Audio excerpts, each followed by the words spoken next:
I'm guessing this microphone should be able to pick both of your lovely voices in, but if not, you just go right down there to that mic. I'm only messing. Well, anyway. So, you had many years of doing Genie Mackers. I wondered if in the back of your mind there was always a sort of want and a temptation before the 60th birthday and a magician turns up to your mom and you realise that kind of magic is just so much fun. Was it always in your heads that you'd go this direction as well? Yeah, to be honest, like over the years that was always the intention, but life just got in the way. But then the motivation really was once, I suppose, I had my child and there was just kids everywhere that I was like, okay, we need more adults in our life. And then when I did see the adult magic, I figured out how to do it because it kind of made sense from stuff I would have known, and I just realised how much less energy that you have to give doing the adult. And also really cool in the mind. There's such a difference, you know, entertaining kids and adults. Kids, your mental energy will be sucked dry. But with adults, because we're adults as well, kind of. And your physical energy. And and your mental life is both. Yeah.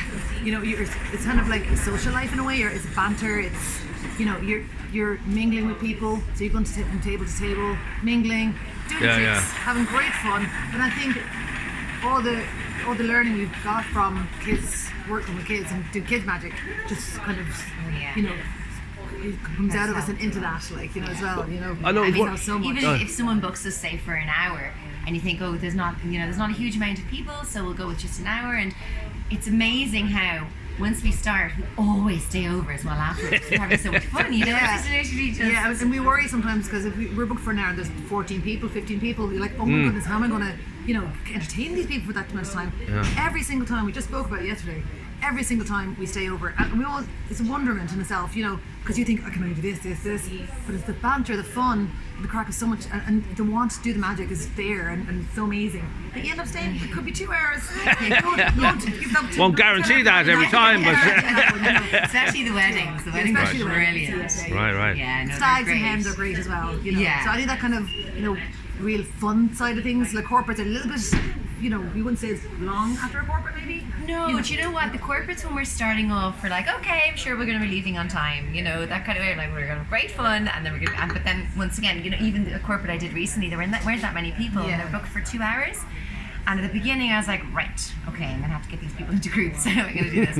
And then literally after the 2 hours, I hadn't even left, you know, after 2 hours, and then I was being pulled back in. That's as what well. I'm saying. Like a lot of times people want to see another one. I want to see another one. You know, and you'll get people, and then you'll notice a couple of looking at you going, I didn't see any magic, and you want to show your magic to them as well. You know, so or people that mightn't have been into it at the beginning that aren't really kind of magic fans, but then once they hear the shouting and the screaming and the laughter and the clapping, they're like, actually, come over here. Yeah, that happens a lot. You know, we have plenty of stories on the lines of that. You know, young David Kay, a friend of yours, did say to you that when you're making this transition that, you know, kids are basically drunk adults. There is that thing of them, and you are dealing with drunk adults a lot as well. So you're still in the same world, really. But yet you can be a bit more kind of adventurous. More like kids when they're drunk, like worse than you. I think the difference though is, you know, the kids will, you know, are very honest as well, and they'll say, I know what you're doing, like, it's, you know, but adults will kind of sit back a little bit and they'll try and guess, you know, and they'll still say it though, but they won't be right. They're trying to say, but they're easier to tell them that no. With a kid, they'll kind of continuously go, no, I know, you know. I'm talking about a kind of 8-9-year-old kid, not a But even they don't either, just for clarification. Well, and I would think too that it's somewhat of a kind of surprise to people that two ladies are coming in to do the magic, because I think you're the only two in the Irish Society of, you know, magicians or whatever it is, and it was only in 1991 that Debbie McGee kind of was the first woman to get into the magic circle, and and that idea that magic has been around for so long, is it simply that as you sort of said before, that people just thought, well, women are kind of witches if they're in this, or there's a kind of a wariness of women who do magic? It's almost like this isn't a woman's world. They were threatened. Okay. Well, probably the truth. Would have been threatened by women, you know, but they were suppressed, you know, and you know, and because of suppression, I guess people saw women as, you know, subservient a little bit. Right. You're always the one dressed up in your leotard, and you're the, you know. Now we put You're getting the saw in half and all that, but you're not actually using the saw. So you'll often find, especially at maybe corporate gigs, perhaps, when you go along. We've had experience where you're there and they're waiting for the magician to come along. They think you're this, and they're like, oh, you know. Then when you do the magic, it's like, oh my goodness, they're mind blown. But we do carry little leotards as well, sparkly leotards for the men who want to be our assistants. So, you know, there's always that. And then the worry about when you go to the stags is if they're waiting for the magician, they see you walk in, you're like, no, I am the magician. Yes, I am not clarification. I'm the magician. But that thing of in magic too, it's a big thing to be able to divert the mind or just distract it or take it into another place. Yeah. And having two, you know, good-looking ladies come in and do magic is almost immediately people are kind of trying to figure out what's going on and how does this work, and I think it must add a little bit to the magic of it all that you're sort of new to people and but you're new to people's sort of thinking and exactly. I mean, most people who see magicians or experience them with it's usually a man. And they will always say we saw a magician. They don't know their name, what they look like anymore. They just know it's a man. Whereas with us, they'll know who we remember. are. And it is quite different when we do magic as well. You know, we have different way about us, different charm, I guess, as well. No, our style is Our very style different. is so different. And we couldn't get away with a lot of the stuff that the male magicians, exactly. like even their jokes. Yeah. We have a totally different. We have to be more careful. We have to, as well, you know, in that sense. And I know I don't know what your mom's age, but it was at your mom's 60th that you'd made this decision. How long did it take you, or how long have you been sort of in this world now? Okay, so that was, I'm just trying to think of 5 years, I want to say. Okay. My mum is 66. Okay, well there you go. So 66 could be right. Yeah.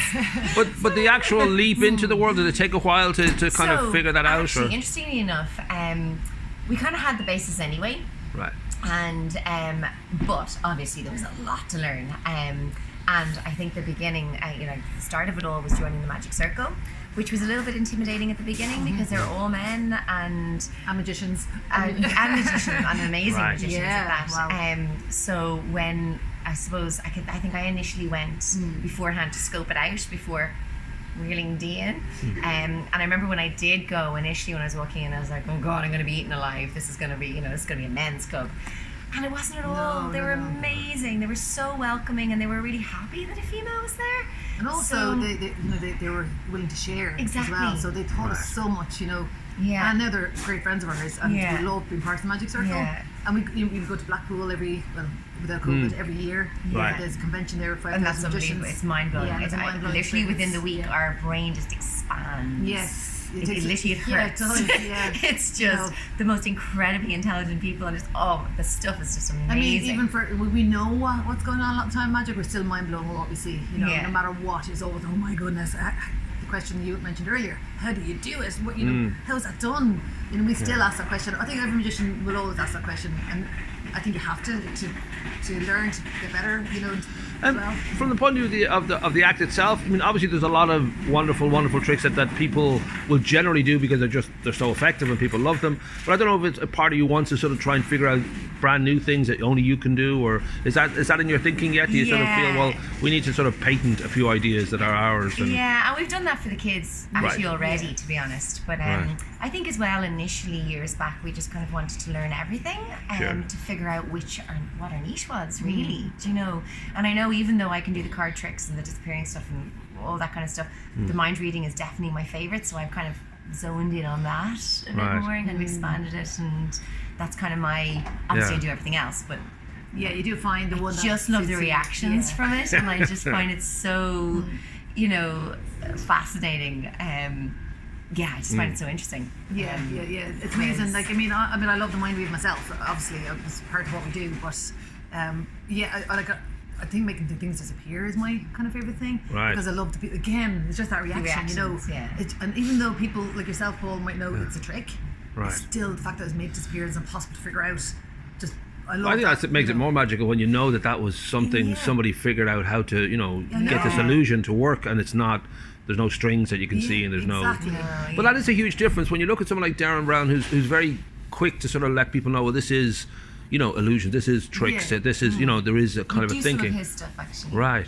But then you get on the flip side, you get somebody like David Blaine who tries to play the mystic and sort of, I'm actually, I'm sort of possessed, and I can, I don't know what's going on. I'm taken over, and it is almost like worlds apart because I find myself, I love magic. I love the idea of how that work and where to go, but then I want to punch David Blaine in the face. I don't know what the great. And I just said when we're like, I know, but I think but he's the great. But he's the great Houdini, just all these.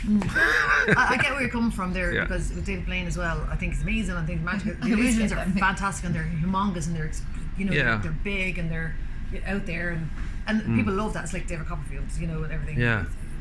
But I think because he presumes we all think that is actual magic, that's why it kind of get a bit funny about it. But with someone like Darren Brown, who does tell you that this is a trick or an illusion, yet it's so mind blowing. Yeah. You know, I think that's Yeah. bad for a lot of people. And what's mad you know. is when we do it, it's like we're doing it for the first time. I find Yeah. anytime we do the trick, like I'm as wowed as they are. Yeah, yeah. Do you know? Right. I still go, wow, oh, It's that's so But it's got to also be the audience. Every time a new audience, it's like, you know, a band will feel when they do a tour that audience will just make it feel this is the only time we've played this, and it's that You have reaction. to. And, It has to be fresh. Like, yeah. That's a really good point, actually, because it does feel like that every time you do it for a new crowd of people. Yeah. You know, It's like the you're doing it for the first time. Yeah.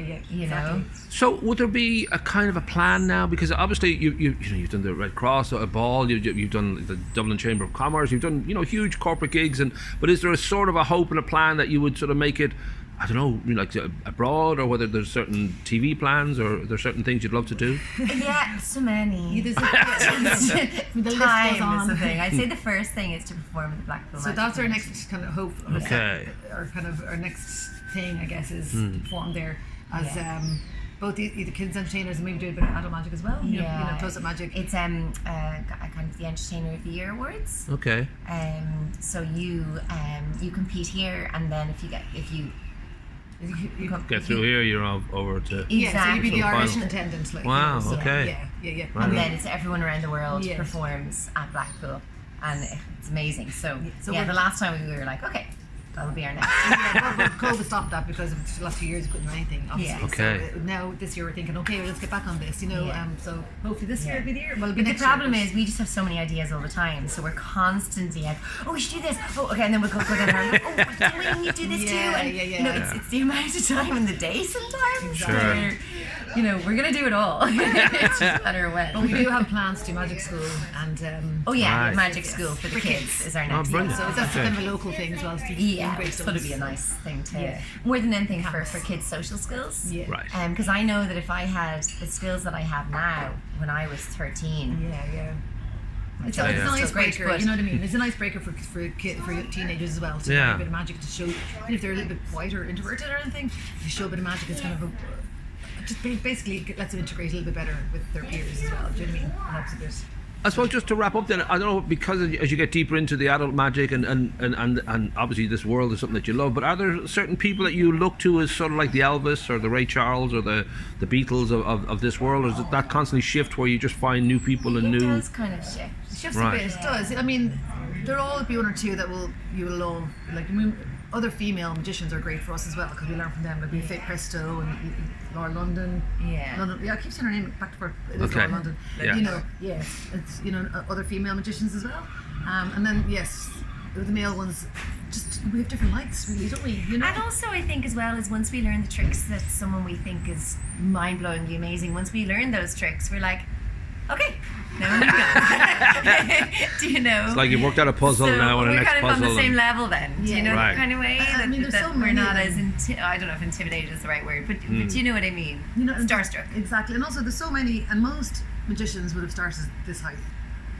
But so for us it's quite different again. So we have another Yes. little element to the stories where we started a bit later in life in a Yeah. sense. I know magic was always Yeah. part of both of us in certain ways in our lives, but to kind of perform it and to at a later stage. was So like we have that as 23 well. as So opposed still, to and exactly, that's yeah. when you we listen to a lot of podcasts on magic and stuff, and you'd always find that when I was 6 I started magic. My uncle showed me when I was 5, and I'm like, I'm not tell you how old I was. We'll just keep that secret. And was it? I mean, that late start, because I know you I think fine arts you were in, and then That you. was me, yeah. Oh, Well, you I was were. in fine art. Yeah, we're Fine both art. there, but There I was we in- go. yeah, I would find But then- art graphic design. yeah. But I know one could have joined the Genie Mackers as a face painter, and then That it's was sort of me. right. Yeah. So was there a point where you kind of knew, oh, this is actually something I want to do? Was that a sort of a Yeah. gradual sort of you slipped into it Sure, almost, when or you started. When I started, I've never seen anything like it before as such. And when Right. I did masters in fine art, I still paint and whatever. Yeah. But just to fund my photography and my painting, I joined Genie Mackers and started face painting. And then I was like, because I saw Juliette in action, I was like, not for me. At first. And I thought she was amazing, and I was mind blown. And I thought, no, I'll stick to this, painting faces. That's fine. The more I did it, the more I found my natural path with it. And with kids, I worked with kids before as a Montessori teacher years and years ago, so I'm quite naturally good with them anyway. And then I didn't realise I was such a good performer as well until I started doing it, and then oh my goodness, it became a real, you know, just me. It just became, and just like that. Then in a way, it was just like that it became, you know. Yeah, it's kind of funny when you see the contrast. Yeah, of when you started and. You know, straight away she was like, "Hey, I really like the face paint, love the art, so we're just gonna stick with that." It's such a more world as well. And now Dee is just, you know, it's unbelievable. And now it's just something so natural. It's amazing. And with the adult magic, it's taken to the other level as well of socialising, performing, and just I suppose performance as well. Isn't it really, you know, and acting. And actually, it's great as well because we're quite different. We're very similar, but we're also very different as well. So we kind of bring different things to the table. Exactly. You know, which is really nice, and our personalities as well. Different type of magic. Like the stuff Dee would saying get away with that I wouldn't. Exactly. You said I'd never get away with it. I'm not sure if it's vice versa. No, it is. Sometimes. But just quickly then, I don't know, for you, Juliette, was it really just you were drawn to being a children's entertainer, and then the magic kind of grew out of that, or I don't know what when you started, there was a certain plan to it or certain passion, or? Okay, so when I started, I just loved kids. Right. And then I observed different things that were happening for kids, like different companies, and I kind of, there were things I didn't like about a lot of places, and and then there were parts that I loved, and I just decided, you know what, I'm going to put together all my loves. I act as well, so I didn't want to lose the acting side. Right. So I initially set it up so that I could actually continue to be an actress, because you can't really, if you have a full-time job, 9 to 6, 9 to 5, whatever it is now, you can, I don't have one of them. You can't, it's really impossible to act or be available for auditions, and I actually set it up so that it could complement my acting career, which actually it ended up totally doing a flip around, and now this is my priority, you know, and now I still dabble, but it's dabble, and I love that I can just dabble, do you know? But yeah, and it was only just when I started to observe magicians that I thought, this is pretty cool. And I remember actually asking a magician if I could apprentice, and he was like, no, because you're just going to take what I give you and go out on your own. And then I was like, well, I've no choice now. I have to go out on my own. I could have worked for you, but I have to go out on my own now. So how did you start then? You have to literally look up on YouTube and stuff, how things done? I went to London and went to the magic shops around London, and I basically just... I don't know if harassed is the right word, but basically just hung out in the magic shops all day long, learning absolutely everything I possibly could, and came back with everything. And I mean, I spent a fortune, and some things worked, some things didn't, and it's kind of the only way to really... We still do it, by the way. We get overexcited by magic. Yeah. One of my favourite magicians, well, he was a comedian, then he went into magic, is Jerry Sadowitz. He was running a shop in London. I'm just wondering... Which shop is it? I don't know. I should know. Probably Davenport. Possibly, yes. So the fact that you mentioned comedy as well, like I think magic and comedy just go hand in hand as well. So there's a big side of it.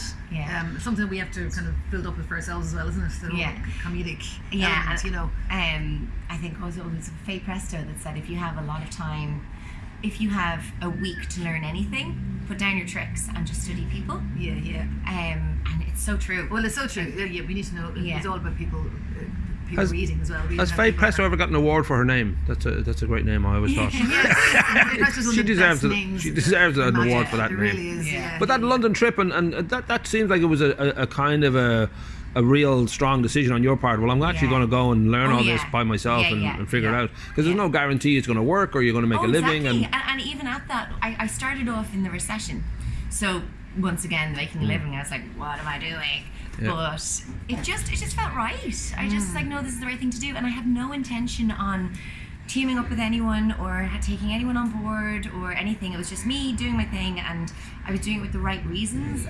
A lot of people do it for the money. I know it's funny that you say that though, with the, you know, you feel like you wouldn't make anything from it, but you do. For the amount of hours that you do as well. But there's a lot of companies that would be the reason, whereas I just really loved kids, and I loved, you know, bringing laughter, and I loved the reactions, and it didn't feel like work to me either. Your acting came in part, you know, and I love performing well. Exactly. Like I could perform for like 300 kids at a corporate event, and just the buzz you get from it on stage, and I just loved it. And I kind of feel like when something is right, it works out. And I basically started on my own, and I was on my own for the first year or 2 years. And there was no way I was taking anyone on, because nobody was going to love as much as I did. No one's going to care as much as I did. I was very much so, no, this is just my thing, and I can't have anyone ruining this golden reputation. But it is amazing how when I didn't go searching, but when people started to come to me to say, oh, I think I'd really like to do what you do, and then I was like, oh, I get a good feeling from this person, I'm just going to interview really, really thoroughly. And then over the years, it just expanded and expanded and expanded, and we're obviously still really careful on who we take on.